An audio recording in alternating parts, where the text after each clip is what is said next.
for men who refuse to stay complacent. Welcome to the Upgraded Man podcast with your host, Chris Anderson.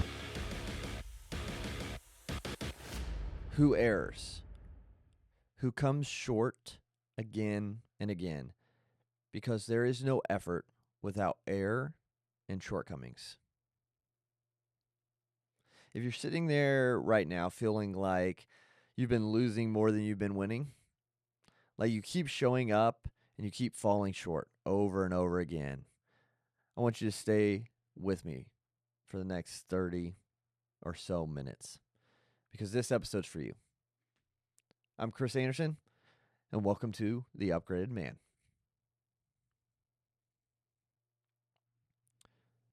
So you probably have heard of the man in the arena quote. It's on coffee mugs, locker rooms.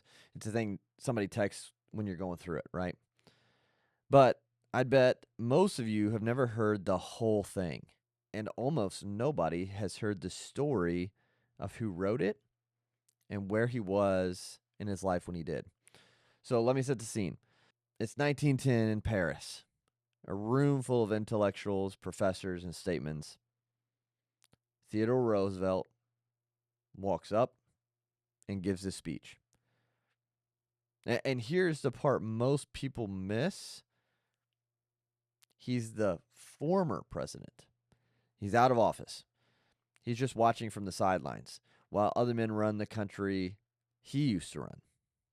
And here's the part that gets me.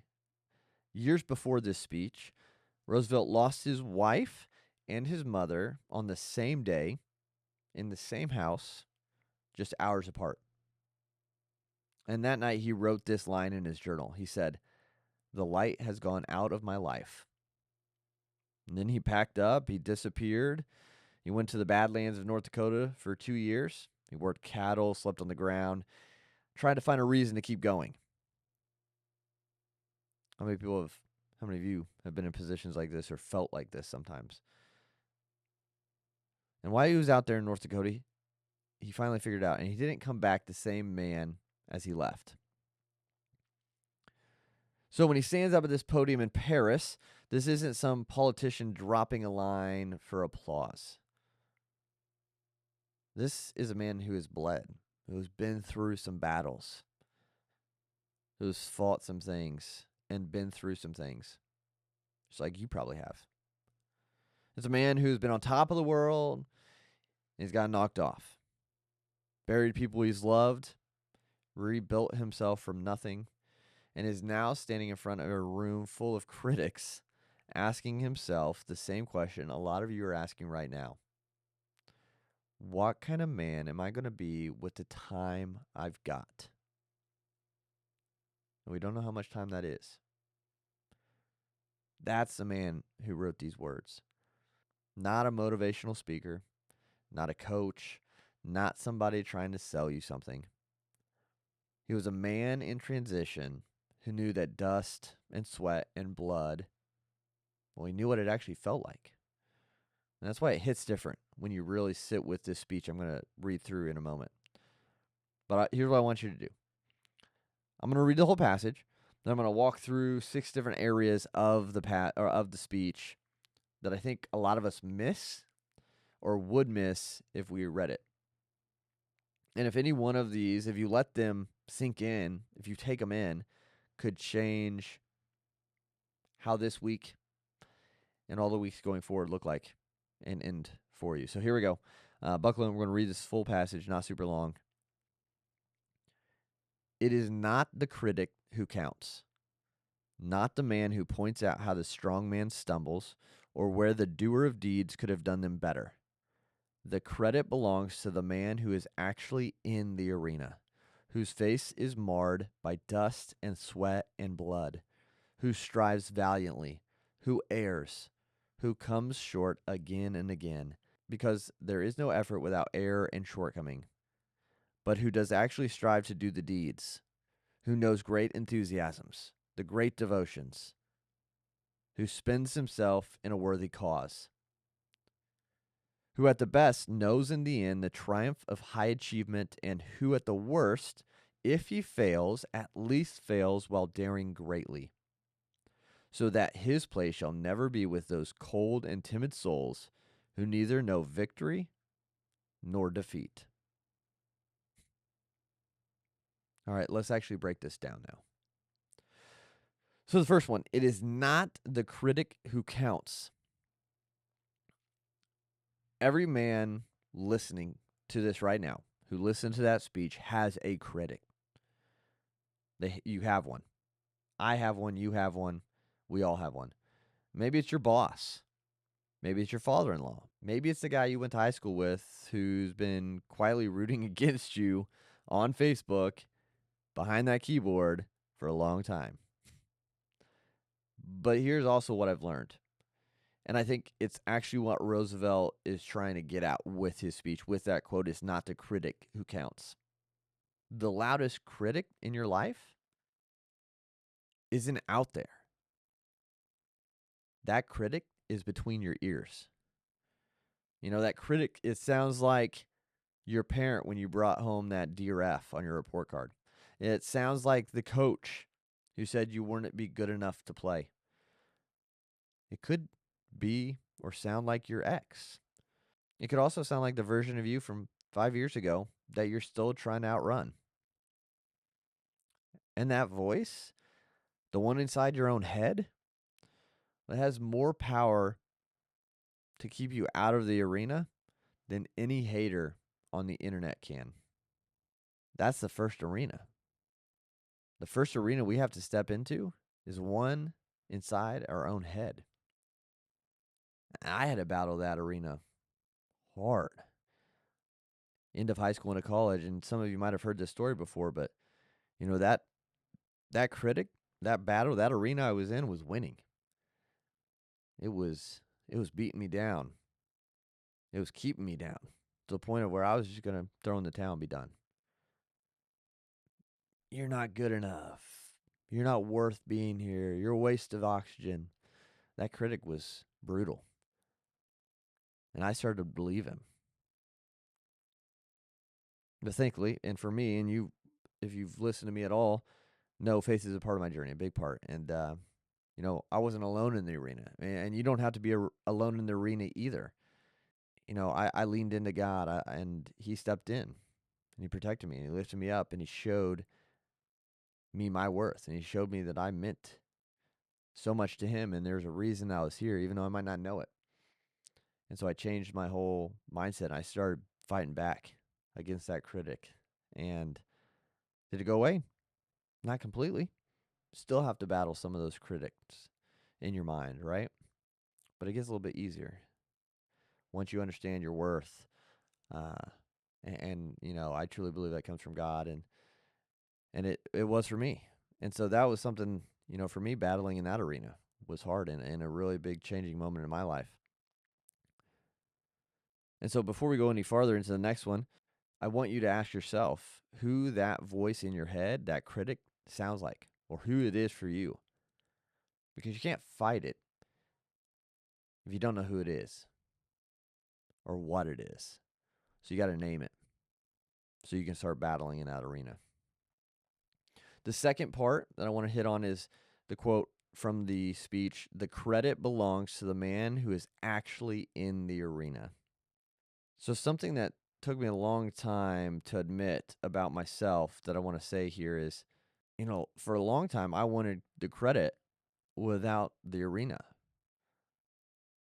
I wanted to have a business that was running and doing well. And, you know, I wanted to be that leader and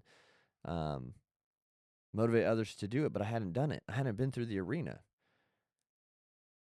I saw what it could be, and I saw how great it would be to be able to have that and be able to do that and make a difference, but I wasn't there yet. I wanted that credit without the battle, going through the battle. And a lot of us, you know, we want to be respected as husbands, but we don't want to do the actual work in marriage. We don't want to have the hard conversations, the apologies that aren't 50-50, the showing up when we don't feel like it.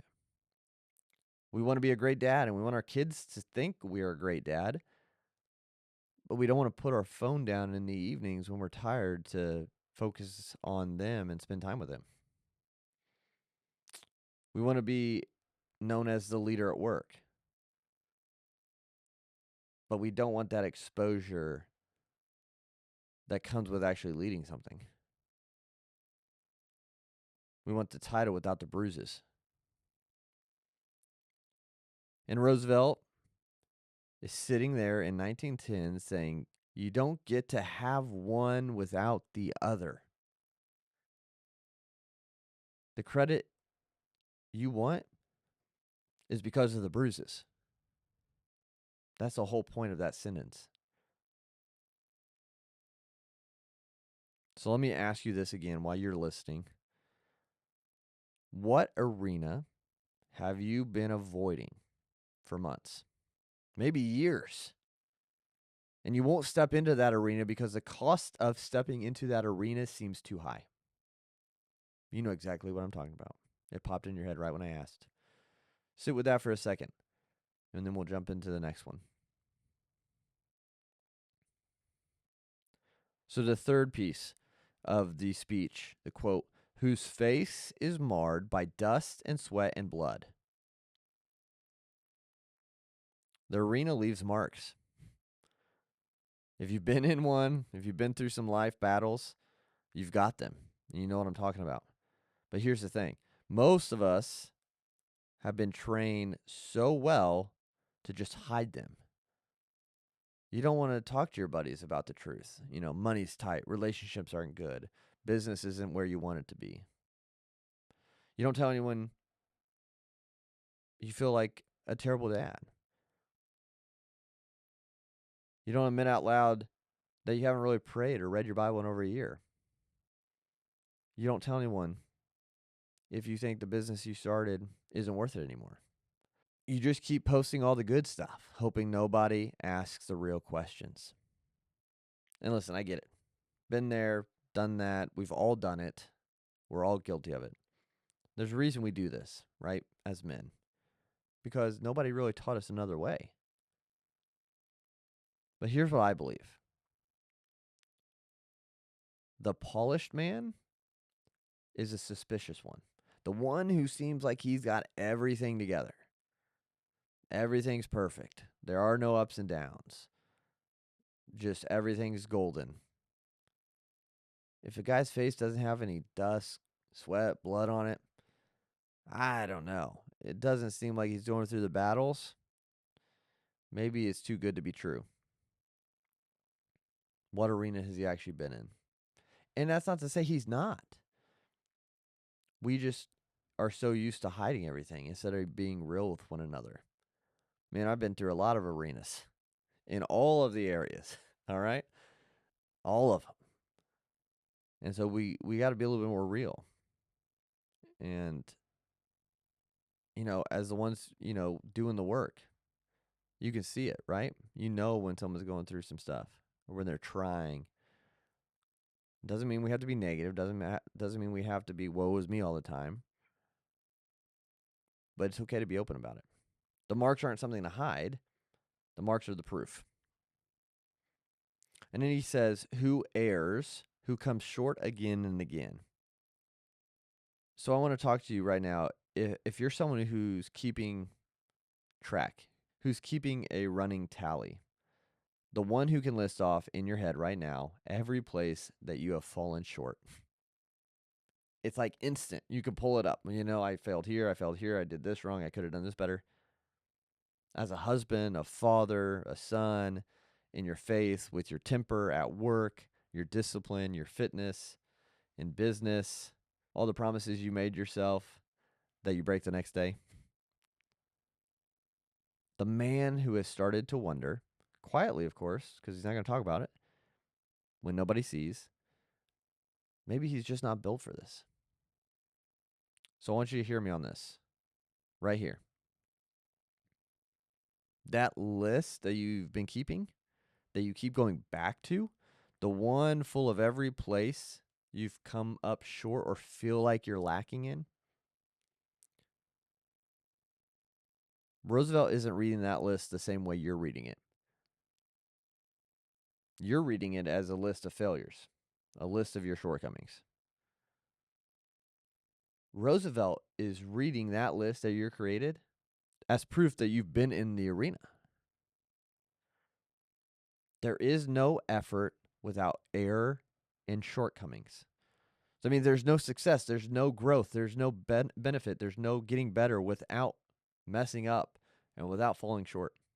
So that list is not negative.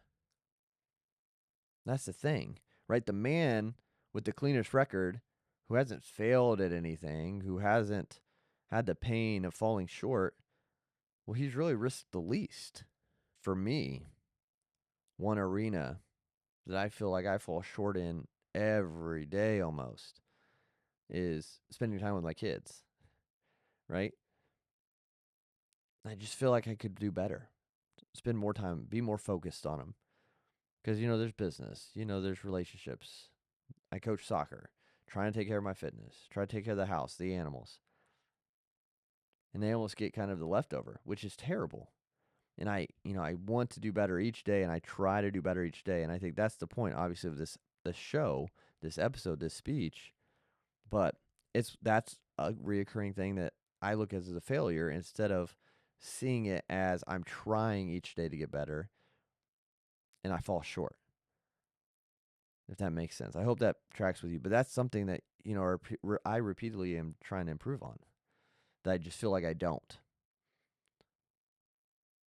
So I hope that if you needed someone to tell you that falling short isn't a disqualification, let me be that guy. Okay, because I fall short all the time. That was just one of many. Okay, spending time with my kids. So it's not disqualifying you. It's a receipt that you're actually trying. All right, so don't stop. Keep going. The fifth part I wanted to hit on from that speech goes, who knows great enthusiasms, the great devotions, who spends himself in a worthy cause. So when was the last time you were excited about your own life? Straight up, like, when's the last time you're like, oh yeah, this life is great. I'm so freaking pumped. When was that? I'm not talking about entertained. I'm not talking about distracted from your life. Not numbed out or focused on your phone after the kids go to bed. I mean, truly fired up about something you were doing in life, something you were building, something you were striving towards, a goal. Because Roosevelt isn't describing a man who's just enduring. He's describing a man who's pouring himself out for something he believes matters. So what's that for you? I want to give you this reframe on that too. This one changed how I think about being tired, right? So we all kind of get tired. We all feel sluggish. We all feel worn down sometimes. There's a difference between being exhausted and spent. Let me say it again. There's a difference between being exhausted and spent. Exhausted is what happens when you're grinding on something that you don't really believe in or truly want to do. It's just exhausting. It's draining. It's ugh.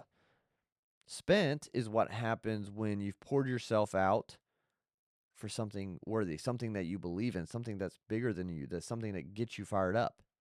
They can feel the same in your body, but they're not the same.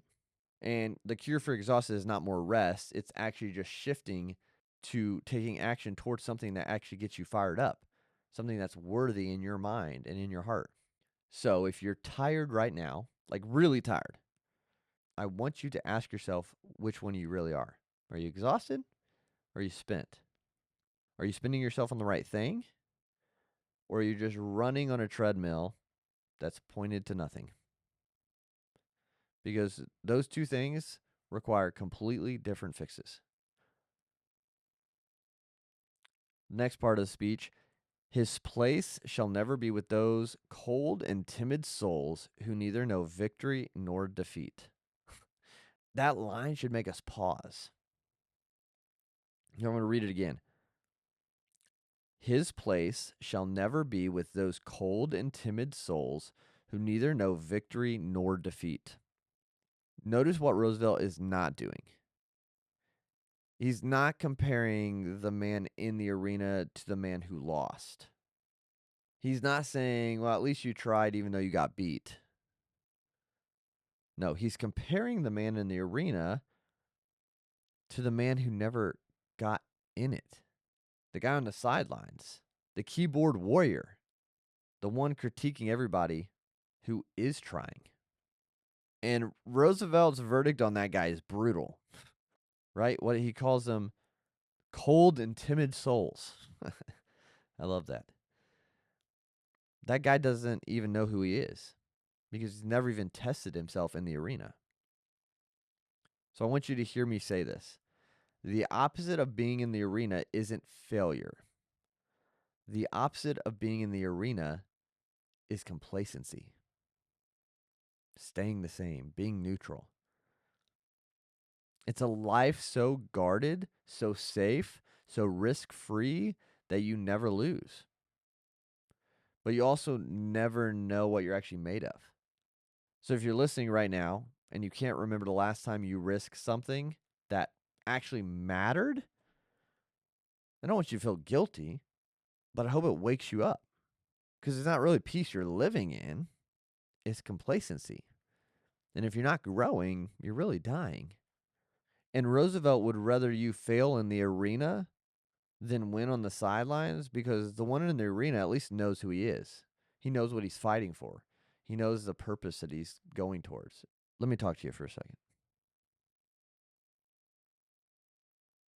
Wherever you're listening to this, in the truck on the way to your job, in the gym between sets, on a walk because you need to get out of the house, I want you to think about the arena you've been circling, the one you've been avoiding. You know what it is. You've been thinking about it this whole episode. Maybe it's a conversation with your wife that you've been putting off for many, many months because you don't know how it's going to land. Maybe it's a conversation with your son, your daughter, where you actually have to apologize for something first, like spending more time on your phone than with them. Maybe it's a decision at work that you've been putting off because, the safe move is also the easier one. Maybe it's a prayer you've been avoiding because you don't really want to have the answer. Maybe it's a health thing, or a friendship you love get cold, or a business move, even a confession. Whatever it is, Roosevelt isn't asking you to win. He's not asking you to have it all figured out. He's not asking you to be sure. He's asking you to step in. The dust, the sweat, the blood, that's the proof that you're upgrading. The shortcomings are part of the price. The critics are going to be loud no matter what you choose, step in or not. So you might as well do the thing you'd actually respect yourself for trying. And the arena can be lonely. I know. Fight anyways. 3 things before I let you go. 1, before this episode ends, I want you to name the arena you've been avoiding. Out loud, whether you're in the truck, in your head, doesn't matter. Just name it because you can't step into something you can't name. Then I want you to text it to a buddy of yours who's going to hold you to it. Not your wife, not your therapist, a brother, somebody who will check in with you in 2 weeks and actually make sure you did the thing. And then this week, do one thing that risks failure. Not a metaphor or anything specific, but you already know what it is. That conversation, that fitness workout, whatever that is. And then come back to this episode in 30 days, and I want to see if the answer to that question has changed, if you're in a different arena. But I'll leave you with the part of Roosevelt's line that most men skip right over. But first, make sure you're following the show. We can't do this without you, so share it, help someone else who needs to hear this, who's fighting battles or not fighting battles. Let's help everyone upgrade together. But the line that most men skip right over. If he fails, at least he fails while daring greatly. That's it for me. Get in the arena. Keep fighting. We'll talk to you again soon.